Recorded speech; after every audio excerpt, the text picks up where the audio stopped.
حضرت فضیل بن ایاز بہت بڑے بزرگ گزرے. جوانی کا زمانہ تھا تو ایک خاتون سے آشنائی ہو گئی، محبت کا ربط قائم ہو گیا. تو ظاہرہ جوانی مستانی ہوتی ہے اور جنون کا ایک شعبہ کہا گیا ہے جوانی کو، اور پھر دل میں اس طرح کے رجحان پیدا ہو جائیں تو پھر وہ جنون کئی گنا بڑھ جاتا ہے. تو اس کے ساتھ وقت طے کیا اور اس کے ملنے کے لیے بے تابی کے ساتھ ان گھڑیوں کا، ان لمحوں کا انتظار کرنے لگے. خیر جب وہ وقت آیا تو اس کے گھر کی طرف چلے اور اس کے گھر کی دیوار پھلانگنے لگے تھے کہ ساتھ والے مکان سے کسی قاری قرآن کی تلاوت کی آواز کانوں میں پڑی. اور وہ پڑھ کیا رہا تھا، الم یان للذین آمنوا ان تخشع قلوبهم لذکر اللہ وما نزل من الحق. کیا اہل ایمان پہ وہ وقت نہیں آیا کہ ان کے دل اللہ کے ذکر اور اللہ کی یاد، اس کی محبت میں تڑپ اٹھیں اور وہ خوف خدا میں مبتلا ہو، اور جو نازل ہوا قرآن، اس قرآن کی محبت میں اس کے دل میں خشیت پیدا ہو. بس یہ کانوں میں پڑنے کی دیر تھی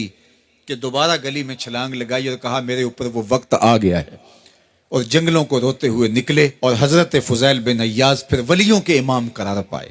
اس آیت نے ان کی زندگی بدل دی. کسی کی 30 سال، کسی کی 40 برس، کسی کی 50 سال، کسی کی 60 سال زندگی یہاں موجود لوگوں میں سے کسی کی اس سے بھی زیادہ اور کسی کی کم.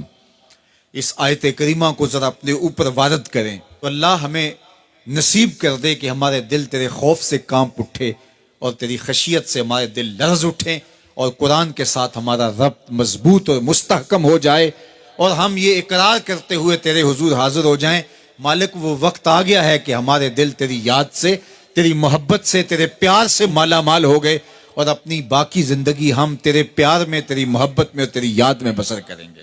حدیث پاک میں آتا ہے کہ اگر کوئی شخص اللہ کے خوف سے رویا اور اللہ کے خوف سے رونے کی وجہ سے اس کی پلکوں کے بالوں میں سے ایک بال کی جڑ گیلی ہو گئی تو قیامت کے دن وہ بال کھڑا ہو جائے گا، اللہ یا تو مجھے نکال لے یا اسے جنت عطا فرما دے.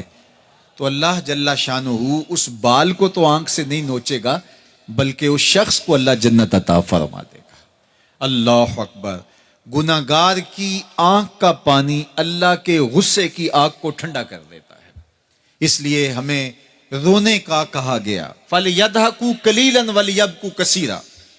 اللہ اکبر. ارشاد فرمایا کہ تھوڑا ہنسا کرو، زیادہ رویا کرو.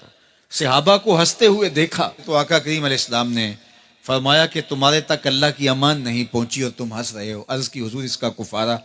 تو فرمایا اس کا کفارہ یہ ہے کہ جتنا ہنسے ہو اتنا ہی تمہیں رونا پڑے گا. میں اور آپ ذرا اپنی زندگی پر غور و تدبر کریں. ہماری زندگی میں ہنسنا زیادہ ہے یا رونا زیادہ ہے؟ سویر سے لے کر شام تک کہے زیادہ ہیں، ٹھٹھے زیادہ ہیں، مذاق زیادہ ہیں، لطیفے زیادہ ہیں، یا عبرتیں زیادہ ہیں؟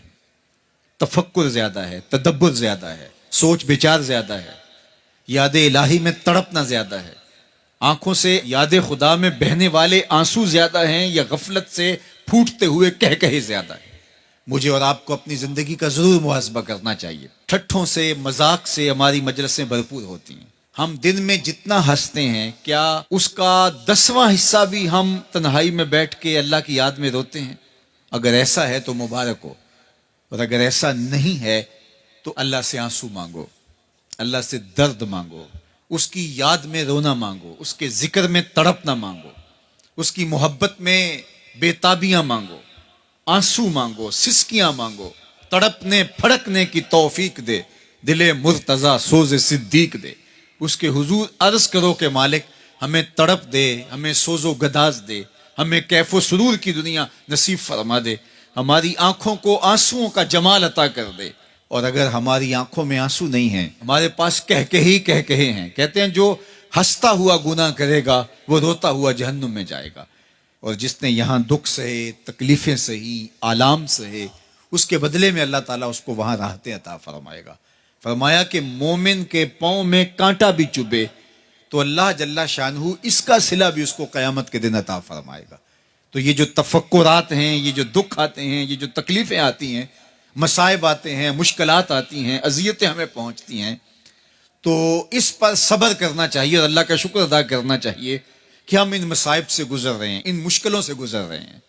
اور اگر کسی شخص کی زندگی میں دکھ ہے ہی نہیں، سکھ ہی سکھ ہیں، تو پھر وہ سمجھے کہ وہ فتنے میں مبتلا ہے.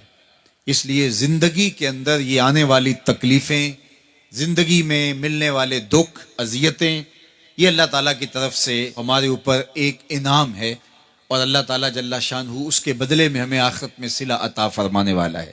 تو فرمایا رجل ذکر اللہ خالیا ففاضت عیناہ، وہ شخص جس نے تنہائی میں بیٹھ کے اللہ کا ذکر کیا، اللہ کو یاد کیا، اور پھر کیا ہوا؟ فرمایا اس کی آنکھوں سے آنسو ٹپکنے لگے.